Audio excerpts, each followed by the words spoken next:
እሺ የኔታ መምህር ሰናይ የትርጓሜ መጻሕፍት የፍትሐ ነገሥት እና የቅኔ መምህር በዛሬው መርሃ ግብራችን ማብራሪያ ሊሰጡን አክብረውን ስለተገኙ በእግዚአብሔር ስም እናመሰግናለን።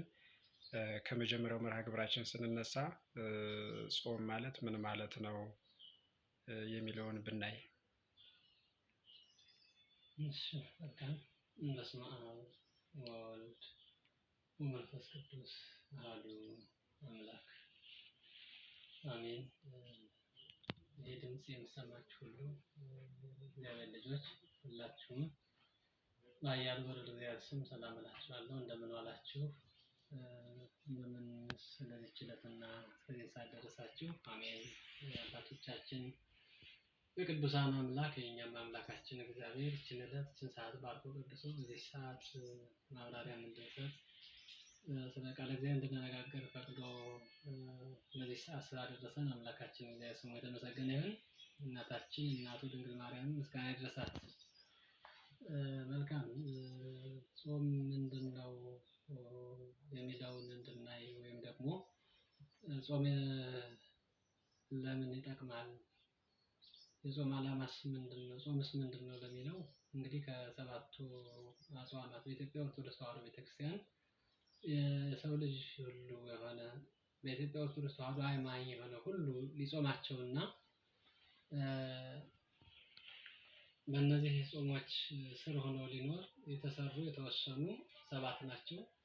ከሰባቱም አጽዋማት አንዱ ይሄ ጌታችን መድኃኒታችን ኢየሱስ ክርስቶስ የጾመው አብይ ጾም ታላቁ ጾም ጾመ ሆዳዴ አብይ ጾም እየተባለ የሚጠራው ነው። እሱም ወደፊት ስለ ጾም በምንነጋገርበት እንነጋገራለን።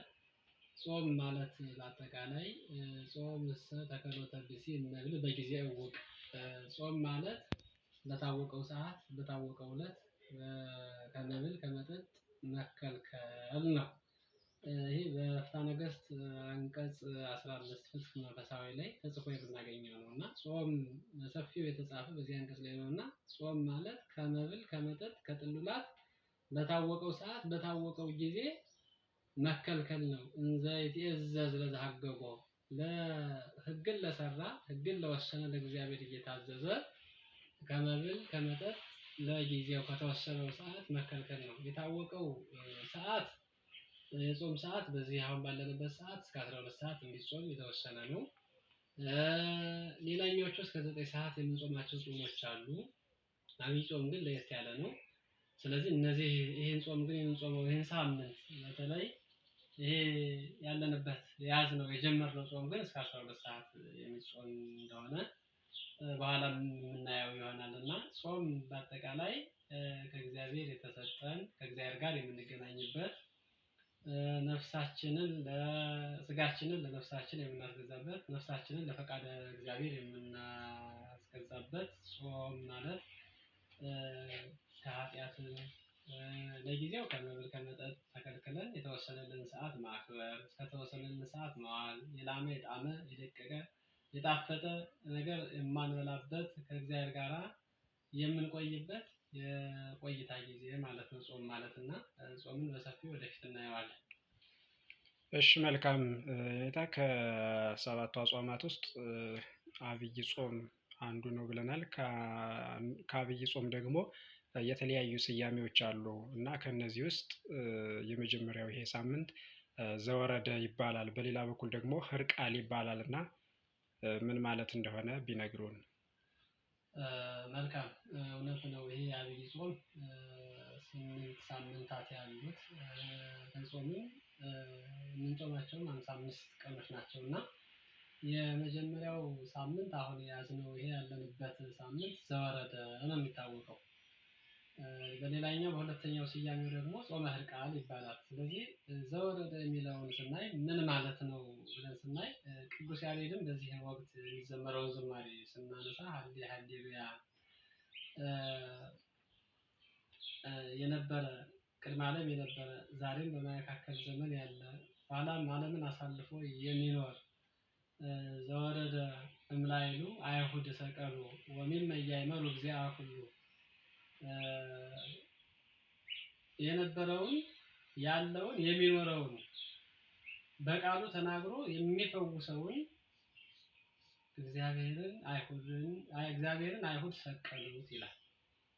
ያም አምላክነቱን ባያውቁ ባይረዱ ነው። በዚህ ሳምንት የሚሰበከው የሚዘመረው ዝማሬ ቅዱስ ያሬድ የደረሰው የቅዱስ ያሬድ ዝማሬ ይሄ ነው። ይሄን ማለት እንግዲህ ይሄ ምን ያሳየናል ስንል ከሰማየ ሰማያት መውረዱን፣ ከድንግል ማርያም መወለዱን፣ ሕግን የሰራ ሕግን የወሰነ ሕግን የፈጸመ እግዚአብሔር በ8 ቀን ቤተ ግዝረት ወደ ግዝረት ቤት ሕገ ሕፃናትን እየፈጸመ ስላደገ በ40 ቀን እጉለ ዘወገማይነቅ ይዞ ወደ ቤተ መቅደሱ የሄደበትን እንዲሁም ደግሞ ጊዜውን ጠብቆ 30 ዓመት ሲሞላው በእደ ዮሐንስ በዮርዳኖስ ተጠምቆ ወደ ገዳመ ቆሮንቶስ ገብቶ 40 መዓልት 40 ሌሊት መጾሙን በአጠቃላይ ከሰማየ ሰማያት ወርዶ የድህነትን ሕግ የፈጸመልን ድህነትን ያከናወነልን እስከ ቀራንዮ አደባባይ ድረስ ብናይ ቀራንዮ ድረስ ስንሄድ ጌታችን ኢየሱስ ክርስቶስ ከሰማየ ሰማያት መውረዱን የሚናገር ወይም ደግሞ ይህንን የሚዳስስ ቃለ እግዚአብሔር ስለሚዘመርበት በዚህ ሳምንት ዘወረደ ይላል።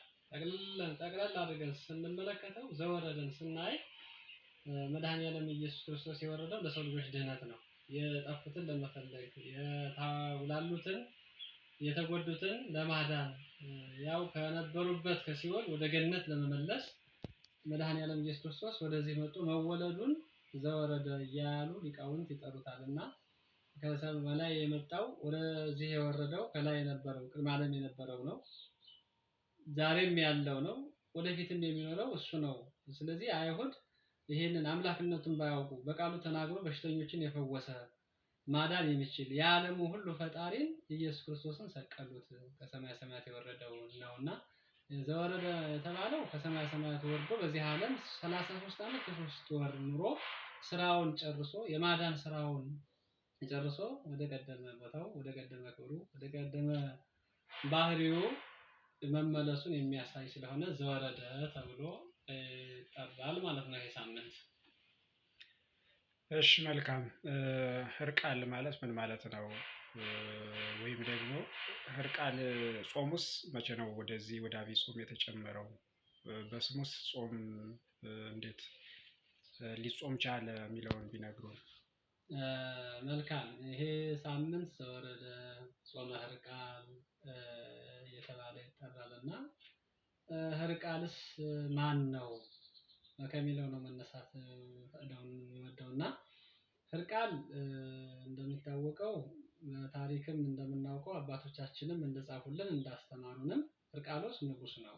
የማን ንጉስ ነው ስንል የሮም ንጉስ ነው። በሮም የነገሰ ንጉስ ነውና ይሄ በ6ኛው መቶ ክፍለ ዘመን የነበረ ንጉስ ነው። በ6ኛው መቶ ክፍለ ዘመን በሮም ላይ ነግሶ ይኖር የነበረ ንጉስ ነውና ይሄ ህርቃሎስ በነገሰበት ወቅት የኢየሩሳሌሙ ንጉስ ደግሞ ፎቃ ነው የሚባለው። ስለዚህ ፎቃ እስራኤላውያንን አገዛዝ አጽንቶባቸው አገዛዝ ቀንበሩን ጭኖባቸው እስራኤላውያን ተጨንቀው በሕገ እግዚአብሔር ለመኖር ከብዷቸው ይሄኛው የሮሙ ንጉስ ደግሞ ህርቃሎስ ወይም ህርቃል እግዚአብሔርን የሚፈራ እግዚአብሔርን የሚወድ ለሕገ እግዚአብሔር የሚገዛ እግዚአብሔር የሾመው መሆኑን መንግስቱን ወይም ንግስናውን ከእግዚአብሔር እንዳገኘው የተረዳ ንጉስ ስለነበረ እስራኤላውያን አገዛዝ በጸናባቸው ሰዓት ወደ ህርቃሎስ ትእዛዝ ልከዋል። ትእዛዙ ምንድነው? ወይም ደብዳቤ ጽፈው ልከዋል ስንል ትእዛዙም እባክህ ንጉስ ሆይ እኛ ወልድ ዋህድ እኛ አንድ ባህሪ በማለት እናንተ ሁለት ባህሪ በማለት ሮማውያን የሚታወቁት ክሌ ባህሪ ሁለት ባህሪ የሚሉ በሁለት ባህሪ ካቶሊካውያን ናቸውና እናንተ ሁለት ባህሪ እኛ አንድ ባህሪ ያማለህ ግን ዞሮ መዳረሻው አንድ ነው። እናንተም እግዚአብሔርን ነው የምታመልኩ እኛም እግዚአብሔርን ነው የምናመልክና እባክህን አገዛዝ ጸንቶብናል። ህርቃሉ ፎቃ የተባለው ንጉሳችን አገዛዝ ስላጸናብን እባክህ ፎቃን ግደልልን። ፎቃን ግደልልንና እኛ ላንተ እንገብራለን ላንተ እንገዛለን ብለው ላኩበት። አገዛዝ ጸንቶብናል፣ መከራው በዝቶብናል፣ ተሳቀን ነው የምንኖረውና እባክህን የሚል መልእክት ላኩበት ይላል። ይህን ጊዜ ንጉሱም ንጉሥ ሕርቃሎስም ይሄን ሰማና ይሄ ሊሆን አይችልም፣ ይትቅትል ነፍሰ ወዘሰ ቀተለ፣ ነፍስ አትግደል። መድኃኒዓለም ኢየሱስ ክርስቶስ ካስተማራቸው ከአስርቱ ትእዛዛት አንዱ እሱ የደገመው ፊትም እሱ የሰራው ሕግ ነፍስ አትግደል የሚል ነው። አይደለም ነፍስ የገደለ ይቅርና ወንድሙን ጨርቅ ለባሽ አባትህ ታናሽ ብሎ የተሳደበ በገሃነም ፍርድ ይገባዋል፣ ሌላ ደንቆሮ ብሎ የተሳደበ ፍርድ ይገባዋል ይላልና ስለዚህ አባቶቹ ያስተማሩትን ከሐዋርያት የሰማውን ነፍስ የገደለ ሰውን ያጠፋ አይማርም፣ ይልቁንም ደግሞ መላ ዘመኑን ይጹም የሚል ትምህርት ተምሯል ሰምቷልና ስለዚህ ይህንን ሁሉ እኔ አልችልም፣ ፎቃንም መግደል አልችልም። የእግዚአብሔር ሕንፃ ነው፣ ቤተ መቅደስ ነው። የእግዚአብሔርን ሕንፃ ወይም ቤተ መቅደስ እንዴት ልገል እችላለሁ የሚል ምላሽ መለሰላቸው። ይሄ ጥሩ ነው። እውነት ለመናገር ሕርቃሎስ የመለሰው ምላሽ ሁላችንም ልናደርገው የሚገባን ልንጠብቀው የሚገባን ነው። እግዚአብሔር የሰራውን እግዚአብሔር ያነጸውን ቤተ መቅደስ የመንፈስ ቅዱስ ማደሪያ የሚሆነውን ከእምነትም ውጭ ቢሆን እግዚአብሔር በአርአያውና በመልኩ የፈጠረውን የሰውን ልጅ ቀርቶ እንስሳትን ሳይቀር መግደል ተገቢ እንዳልሆነ የሚያሳይ ነው። በዚህ መጠበቁ ደስ የሚያሰኝ ነው። ይሄ ግን ጊዜያዊ ብቻ ሆነ፣ ጊዜያዊ ነው።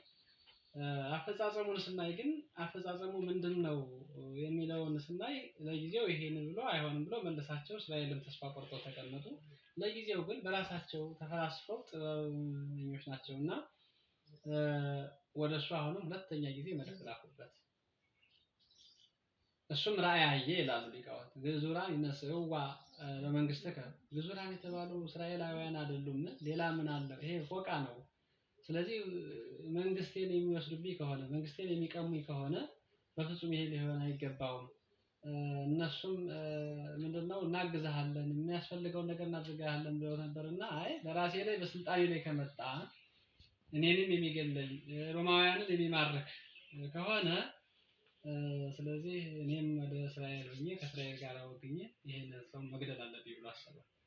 ፊት የተናገረውን ምንድነው ሲባል ነፍስ የገደለ ሰውን የገደለ ሰው መላ ዘመኑን ይጾም፣ መላ ዘመኑን ሲጾም ሊኖር ይገባዋል የሚለውን ከሐዋርያት አስተምሮ ወስዶታል። በዚህ በፈውስ መንፈሳዊ በሚባለው መጽሐፍ ላይ የተጻፈውን ወደ ፍትሐ ነገሥትም አምጥቶ ያስቀመጡልን ስናነብ የምናገኘውን እሱን ነው ምላሽ አድርጎ ያስቀመጠው።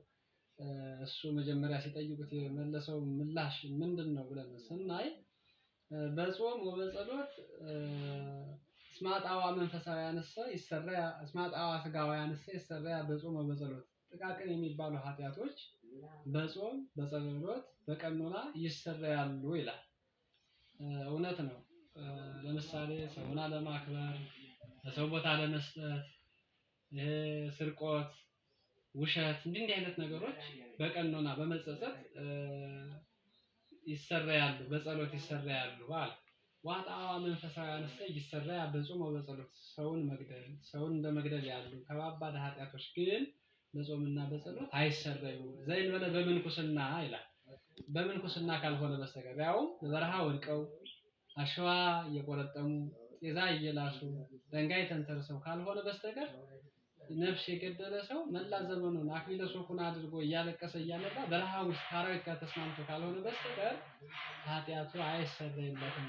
በምንኩስና ነው ኃጢያቱ ሊሰረይለት የሚችል የሚለውን ያውቅ ስለነበረ ሕርቃሎስ በፍጹም ይሄ ሊሆን አይችልም አልገልም ብሎ መለሰላቸው። እነሱም ማለት ነው ተቀመጡ።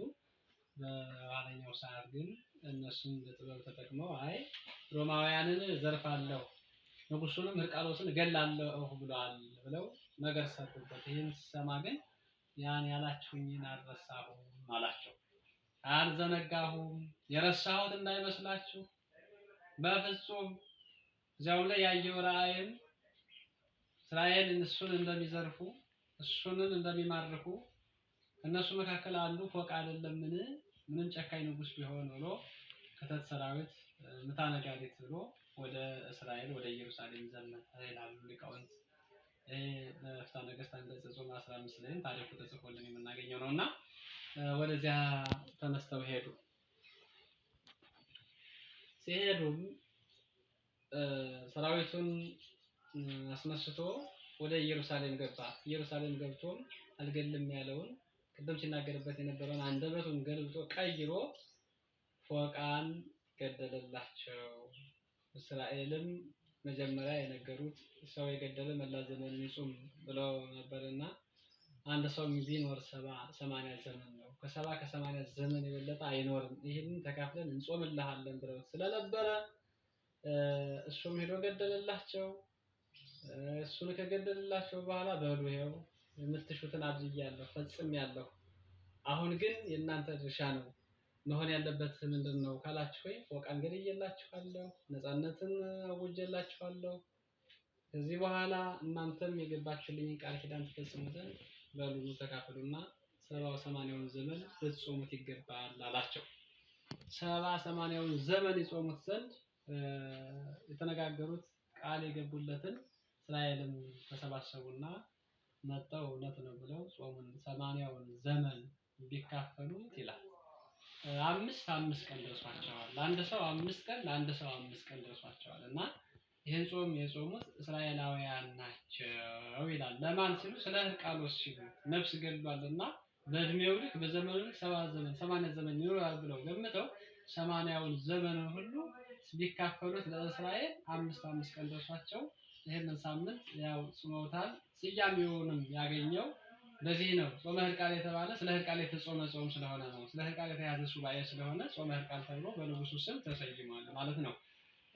ይሄን ጾም ግን በነገራችን ላይ የመዘጋጃ ጾም ይሉታል ሊቃውንቱ። እዚያ አያይዘው ጾመ ሕርቃልን ወይም ዘወረደን ጾም የወደፊት ወደ ጌታችን ኢየሱስ ክርስቶስ ጾም መዳረሻ መዘጋጃ ጾም ብለውታል እና ይሄንን ጾምም እስራኤላውያን የጾሙት እስከ 12 ሰዓት ስለነበረ ጾሙም ይሄ ሳምንት የሚጾመው 12 ሰዓት እንደሆነ በፍትሐ መንፈሳዊ አንቀጽ 15 ላይ ተደንግጎልን ተወስኖልን ሊቃውንቱም እየጾሙት እያስተማሩት የተቀበሉትን እነሱም ለትውልድ እያሸጋገሩት እዚህ ደርሰን እንገኛለን ማለት ነው። በነገራችን ላይ የጌታችን መድኃኒታችን የኢየሱስ ክርስቶስ ጾም ከቅድስት ሰኞ ጀምሮ እስከ ዓርብ ኒቆዲሞስ ያለው 40ው ቀን እሱ ነው። ይሁንም እንጂ ይህ ጾም እንዴት መጣ? ለምን ወደ ጌታችን ኢየሱስ ክርስቶስ ጾም ላይ በር ላይ መጥቶ መንደርደሪያ ሆነ?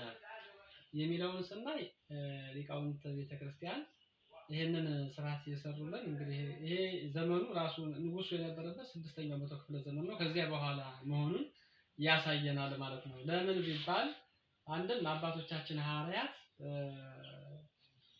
የጌታችን መድኃኒታችን ኢየሱስ ክርስቶስን ጾም ሲቆጥሩ እሁድን አውጥተው ጎደለባቸው። ስለጎደለባቸው ይሄን ጾም ጾመውታል ይላል። ለምን 40ውን ቀን ለመሙላት እሁድና ቅዳሜ ጾም ስለሌለ ይሄን ሳምንት ከሰኞ እስከ ዓርብ ያንን እሁድን በ40 ውስጥ ያሉትን እሁድ አውጥተው ወደዚህ አምጥተው እስከ 12 ሰዓት አባቶቻችን ሐዋርያት የጾሙትን ጾም እንደሆነ ታሪክ ይነግረናል ማለት ነውና ጾሙን መጣ ከጊዜ በኋላ ሊቃውንት ጾምን ከጾም ብለው አምጥተው ከስራ አድርገውታል። ከወዲህ ይሄንን አምጥተው መንደርደሪያ ወይም ደግሞ መዘጋጃ ጾም አድርገውልናል።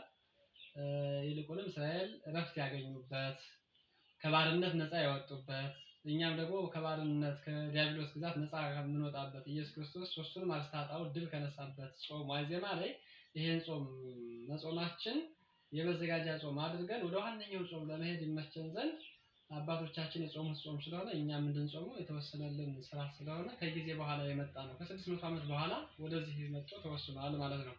ባለኛው ሕማማትን ወዲያ መጥተው እንደወሰኑልን ሊቃውንት በግብረ ሕማማት መቅድሙ ላይ ተጽፎ የምናገኘው ታሪክ ነው ማለት ነው። እንዴት እንደመጣ እንዴት እንደተወሰነልን ማለት ነውና ይሄ ጾም የሚጾመው 12 ሰዓት ነው። ስያሜው ዘወረደ ይባላል፣ ጾመ ሕርቃል ይባላል። ጾመ ሕርቃል የተባለውም ያው እንዳየነው በታሪክ በዚህ ነው የተሰየመው ማለት ነው።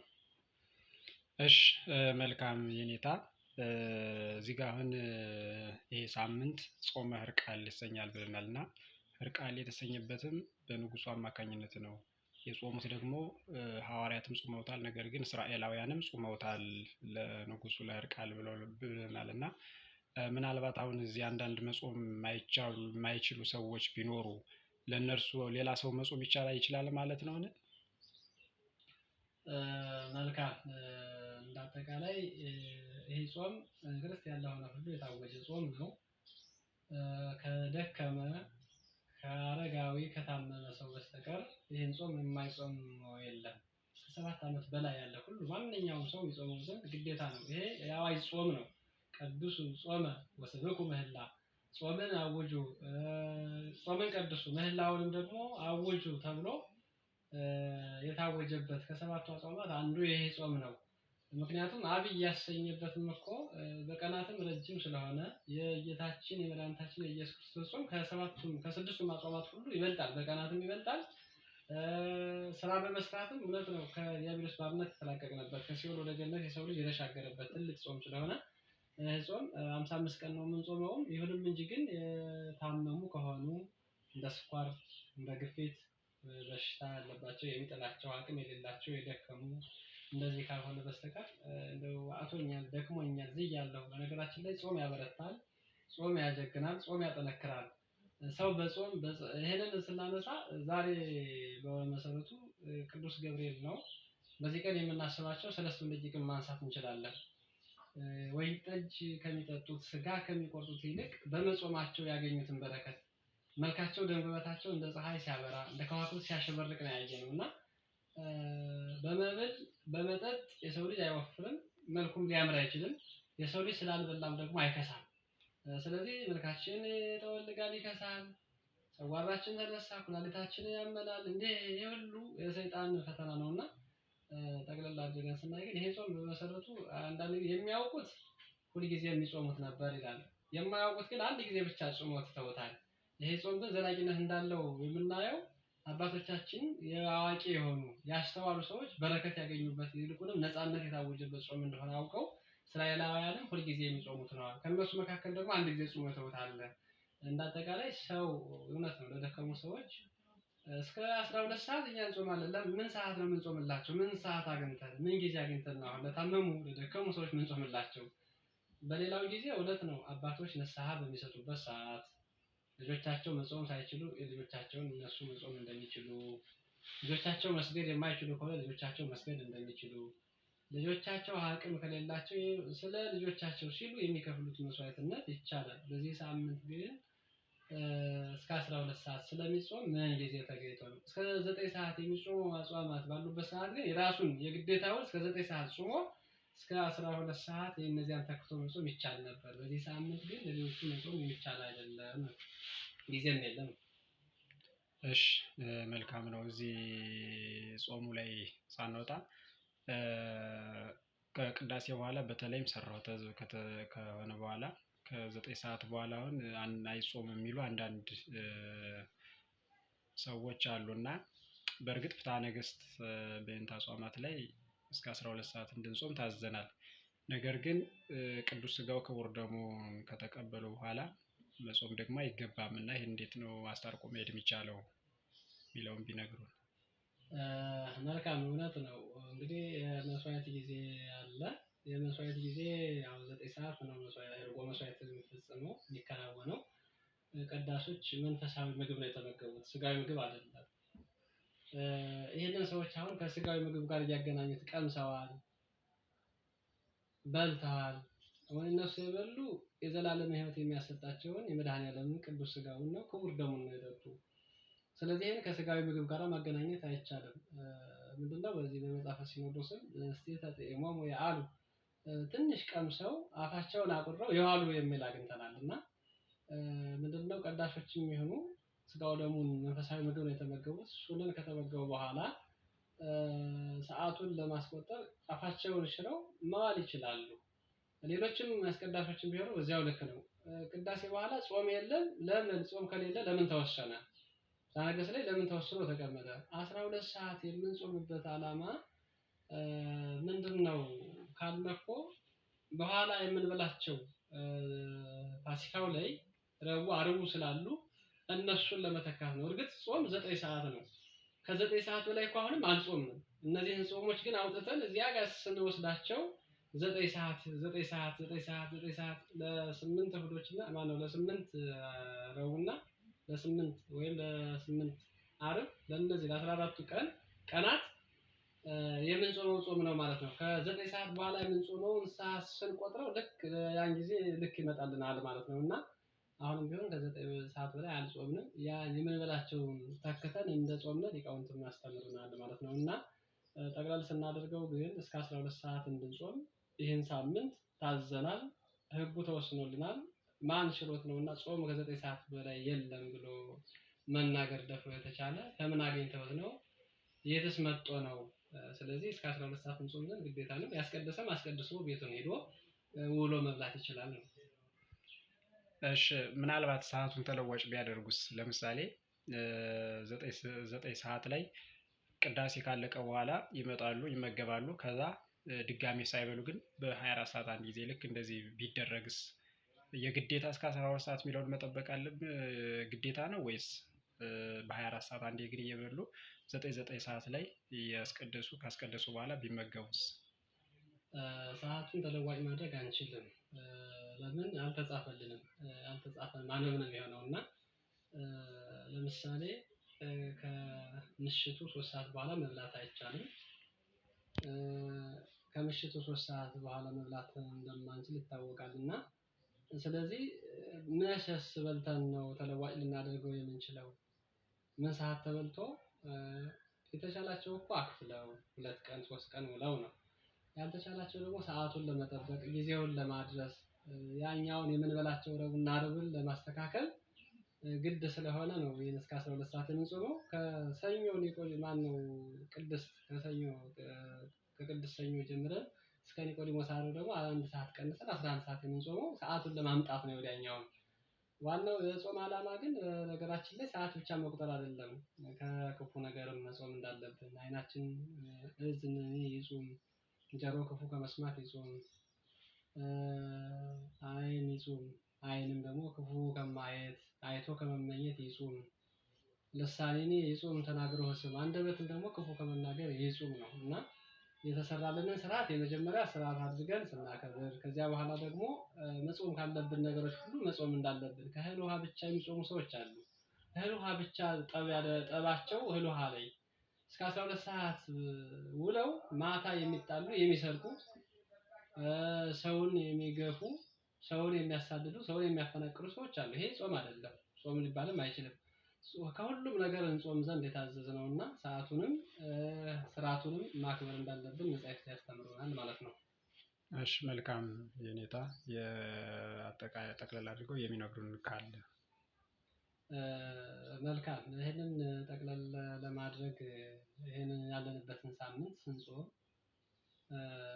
ሁላችንም እግዚአብሔርን በመፍራት ንስሐ ገብተን በንጹህ ልቦና ሆነን ብንጾም ዋጋ እንደምናገኝ፣ ጾማችንም ደግሞ እንደ አሕዛብ አይነት ጾም ሳይሆን ፍቅርን የተላበሰ በፍቅር በትህትና ሆነን ብንጾም ዋጋ እንደምናገኝበት፣ አንትሙሰ የተጸውዑም ከመደለዋል ወሶበ ተጸውዑም ወተኩኑ ከመደለዋል፣ እናንተስ በምትጾሙበት ጊዜ እንደ አሕዛብ እንደ ግብዞች አትሁኑ።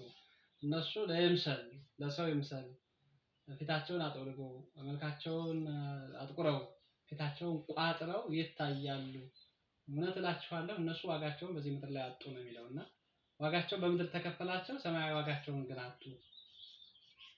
ስለዚህ ወሶበ ተጸውዑ ቅውርሰክሙ በምትጾሙበት ጊዜ ደግሞ ፊታችሁን ታጠቡ ራሳችሁን ተቀቡ ይላል። ይሄ ማለት ግን ፍቅር ተቀቡ ቅብ የተባለ ፍቅርን ነው። ፍቅርን ያዙ፣ በራሳችሁ በሰውነታችሁ ላይ ፍቅርን አንግሱ፣ ፍቅር ይኑራችሁ። ፊታችሁንም ታጠቡ አለ። የታጠበ እንዳይታወቅ እናንተም ደግሞ በትህትና በአልባንሳ ፊታችሁን እያጠባችሁ ወደ እግዚአብሔር ሆና በፍጹም ልቦናችሁ ሆናችሁ እግዚአብሔርን ለምኑት። ጾማችን በፍቅር እንዲሆን፣ ጾማችን በትህትና እንዲሆን፣ ራሳችን ዝቅ በማድረግ ነዳያንን በመርዳት እንዲሆን ይሄ የቤተክርስቲያን መልእክት ነው። መልእክቴን የማስተላልፈው በዚህን ሳምንት ቀጣዩንም ጾም ስንጾም ነዳያንን በመጎብኘት ምሳም የለ ቁርስም የለ ራት ስለሆነ የራትን የምሳን ሰብስቦ ነዳያንን ማሰብ ነዳያንን መዘከር እንዳለብን ይሄን መልእክቴን አስተላልፋለሁና ስለዚህ ጾም ማለት እንዳጠቃላይ ከክፉ ነገር የምንከለከልበት፣ ከኃጢአት የምንጾምበት፣ ከበደል የምንነጻበት፣ ስጋችንን ለነፍሳችን የምናስገዛበት፣ ፈቃደ ስጋን ለፈቃደ ነፍስ፣ ፈቃደ ነፍስን ለፈቃደ እግዚአብሔር የምናስገዛበት ወቅት ነው። በጾም በጸሎት በፍቅር ያለ ፍቅር የምንጾመው ጾም ዋጋ ስለማያሰጠን የበደልነውን ይቅርታ ጠይቀን የቀማነውን ክሰን ስለዚህ የይቅርታ ጾም ነውና ይቅርታን ያገኘንበት ጾም ነውና ሁላችንም ይቅር ተባብለን ጾሙን እንድንጾም ይሄ መልእክቴ ነው። መልእክቴን የማስተላልፈው ይሄንን ነው ማለት ነው። እሺ የኔታ መምህር ስናይ የትርጓሜ መጻሕፍትና የፍትሐ ነገሥት መምህር እንዲሁም የቅኔ መምህር በመርሃ ግብራችን ላይ ተገኝተው ጾመ ሕርቃልን በተመለከተ ስለሰጡን ማብራሪያ በእግዚአብሔር ስም እናመሰግናለን።